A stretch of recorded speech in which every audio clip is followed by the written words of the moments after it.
Assalamualaikum warahmatullahi wabarakatuh. Perkenalkan, saya Muhammad Iskandar. Saya guru SMA Negeri 1 Indramayu, sekaligus mahasiswa PPG dalam jabatan Angkatan keempat Universitas Sriwijaya. Pada kesempatan kali ini, saya akan menampilkan praktik PPL secara daring. Selamat menyaksikan. Assalamualaikum warahmatullahi wabarakatuh.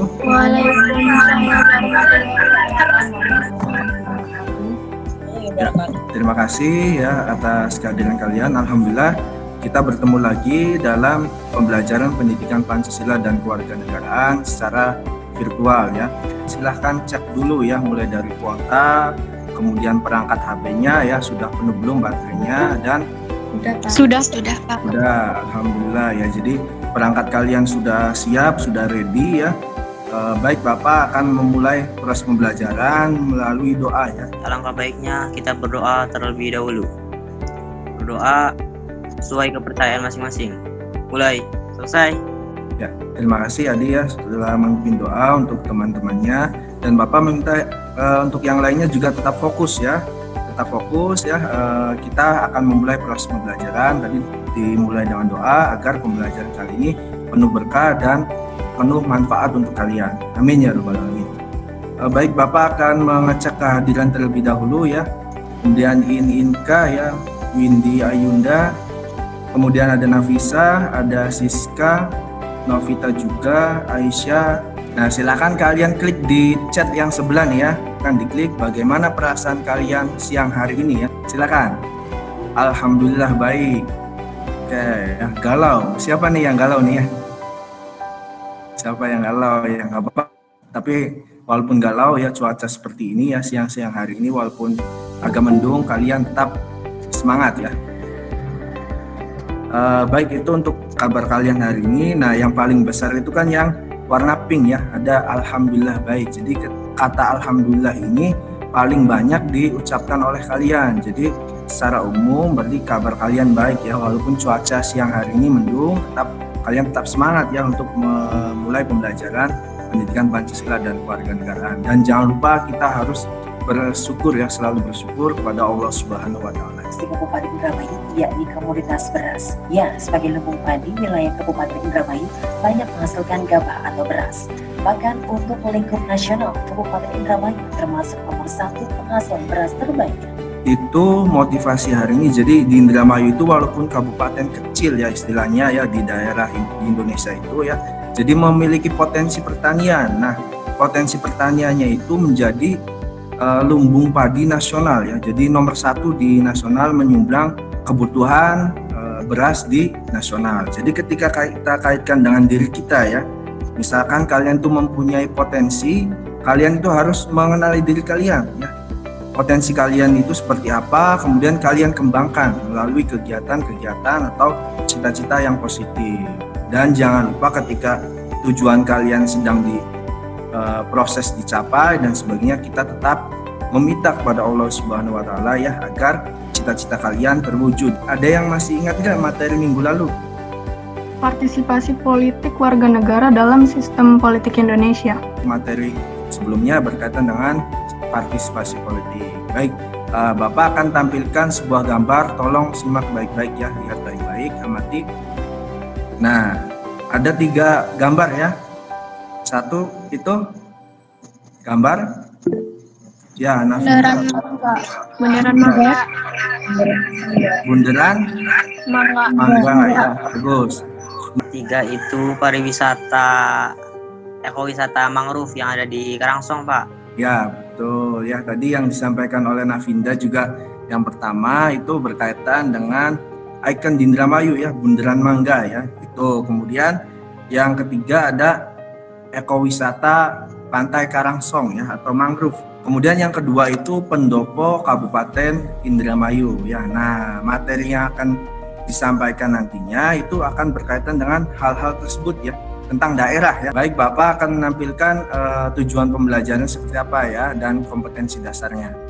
Nah, jadi untuk kompetensi dasarnya itu merumuskan hubungan pemerintah pusat dan pemerintah daerah menurut Undang-Undang Dasar ya. Kemudian tujuan pembelajarannya ada 3 ya. Yang pertama, setelah mengamati tampilan ini, kalian menjelaskan tentang desentralisasi dan otonomi daerah. Kemudian setelah berdiskusi dengan kelompoknya, kalian menganalisis tentang otonomi daerah dan desentralisasi tersebut. Kemudian di tujuan yang ketiga itu, kalian dapat menampilkan bentuk proyek sederhana dalam Padlet ya. Dan nanti Bapak juga akan menampilkan timeline kegiatannya. Itu untuk kompetensi dasar dan tujuan pembelajarannya.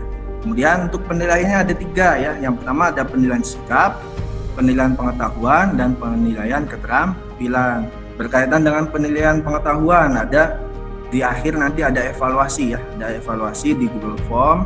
Kemudian ada keterampilannya, kalian membuat sebuah proyek sederhana dan nanti akan ditampilkan di Instagram ya. Timeline kegiatannya, nah ini ya, jadi kegiatan kali ini berkaitan dengan proyek ya. Nah proyeknya nanti Bapak akan menentukan pertanyaan dasar dulu ya. Nanti Bapak akan menampilkan sebuah video lagi, kemudian kalian menyusun proyek dan kelompoknya juga Bapak bagi, kemudian ada monitoring, dan terakhir menguji pembuktian ya. Kalian presentasi maksudnya.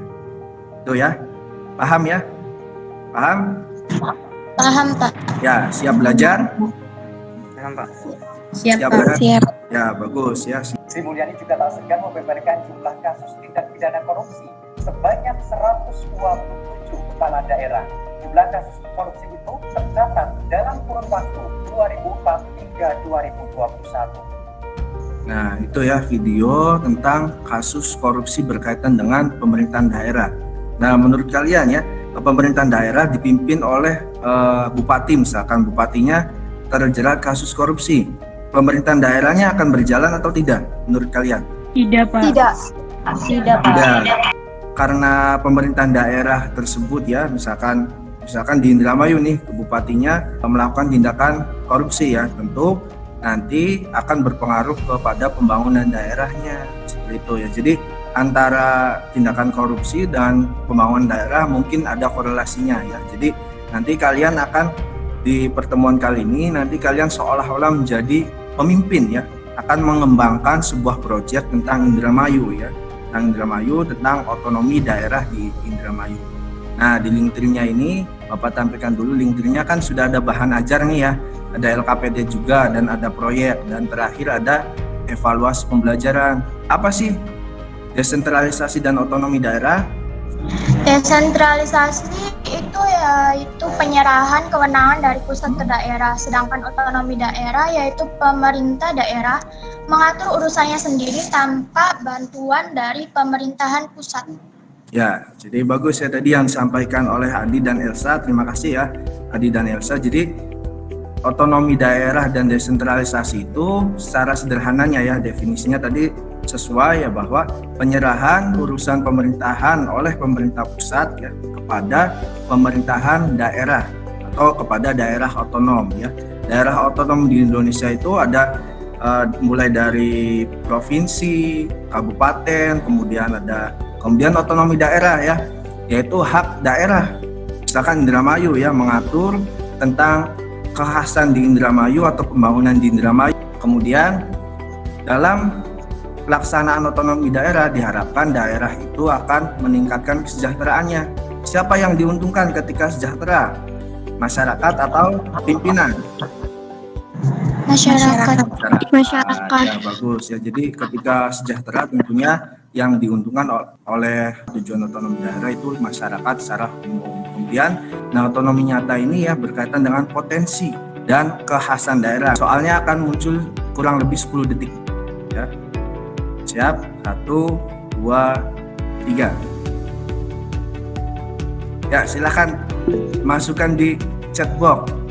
Ya, oke ya, ada tuh ya. Jadi itu berkaitan dengan otonomi daerah. Bagus ya. Tadi sudah ada 5 orang yang pertama yang Bapak akan nilai ya. Kalian cari nanti entah dari YouTube atau dan sebagainya ya. Kalian cari di sini, nanti pastekan di sini ya, linknya dipastekan di sini. Nanti akan muncul sebuah video. Kemudian artikel juga. Nah, ini contoh videonya berkaitan dengan proyek kuliner ya. makanan-makanan khas di Indramayu ya. Ada gombyang dan sebagainya ya. Tuh. Ini contoh proyek kuliner ya. Nanti kalian cari video, misalkan kelompok 1 tentang pariwisata, kelompok 2 tentang olahraga, kelompok 3 tentang pertanian, dan kelompok 4 tentang budaya ya. Itu. Nah, untuk kelompoknya, kelompok 1 ada Firly, Novita, Haryadi, Vida, dan Sylvia. Jawab soal untuk yang ketiganya. Kalian buat rancangan program ya. Program berkaitan dengan, misalkan di sini untuk kelompok pariwisata, buatlah rancangan program unggulan pariwisata di Indramayu menurut kalian. Ya, kemudian Saya, Pak. Oh, Inka ya. Nanti Inka mengumpulkan tugas-tugas dari kelompoknya, nanti di-post di sini ya. Yang sudah dibuat ya, Instagramnya nanti di-post sini. Kami dari kelompok 1 yang terdiri dari saya, Vida Nurul Anan Fadila, dan teman saya, Novita, Firly, Sylvia, dan Haryadi, akan mempresentasikan hasil diskusi kami.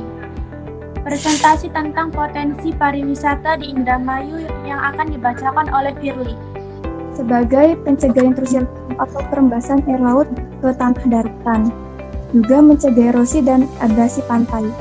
Selain itu, terdiri dari beberapa potensi yang dimiliki oleh hutan mangrove, diantaranya yaitu sebagai ekosistem mangrove atau pembelajaran penanaman mangrove dan pindahan ekosistem mangrove. Ya, terima kasih Firly ya. Bagus. Silakan selanjutnya. Baik, untuk rancangan program unggulan pariwisata di Indramayu, kelompok kami memiliki beberapa poin yang perlu ditingkatkan lagi oleh sektor pariwisata di Indramayu, dan juga kami memiliki usul bagi pihak atau pemerintah Indramayu yang ingin membuat pariwisata baru. Kami akan memulai dengan membahas poin-poin yang perlu diperhatikan atau ditingkatkan lagi. Yang pertama, alangkah baiknya jika tempat pariwisata ini bisa sekaligus menjadi tempat edukasi. Misalnya, tempat pariwisata yang mengambil tema dari mata pencaharian masyarakat yang tinggal di daerah Indramayu seperti pertanian dan perikanan sebelumnya.